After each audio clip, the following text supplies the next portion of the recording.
আসসালামু আলাইকুম।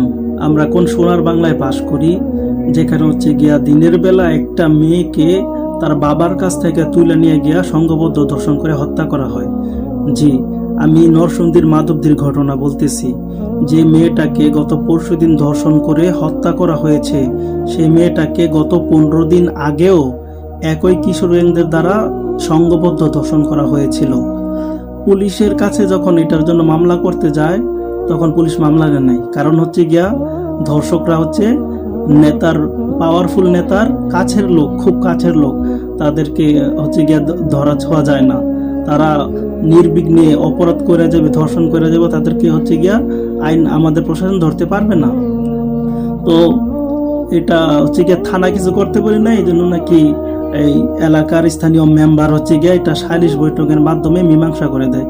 মীমাংসা করে দেওয়ার পর মেয়ের বাবা মনে করছে যে এখানে তার মেয়েকে রাখা সেফ না, এই জন্য কোনো এক আত্মীয়র বাড়িতে নাকি পাঠিয়ে দেওয়ার জন্য সঙ্গে করে নিয়ে যাচ্ছিলেন। তো রাস্তায় নাকি ওই কিশোর গ্যাংরা যারা আগে ধর্ষণ করেছিল, তারা রাস্তা আটকায়া মেয়ের বাবার কাছ থেকে মেয়েটাকে তুলে নিয়ে যায় এবং মেয়েটাকে আবার সংঘবদ্ধ ধর্ষণ করে হচ্ছে গিয়ে হত্যা করে ফেলে। গতকালকে ওই মেয়েটার লাশ একটা সরিষা ক্ষেত থেকে গলায় ওড়না পেঁচানো অবস্থায় পাওয়া গেছে। মানে আর কত প্রাণ গেলে আমাদের দেশের আইন হচ্ছে গিয়ে সংস্কার হবে, সঠিক বিচারটা করবে।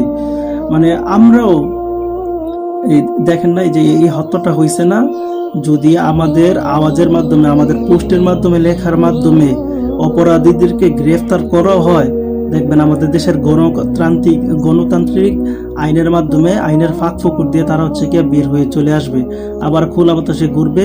আবারও 15 বছর 14 বছর এরকম ছোট ছোট মেয়েদেরকে তারা হচ্ছে গিয়ে আবার নির্বিঘ্নে ধর্ষণ করবে এবং বুক ফুলিয়ে এলাকার মধ্যে হেঁটে বেড়াবে। এটাই বাংলাদেশের চিত্র।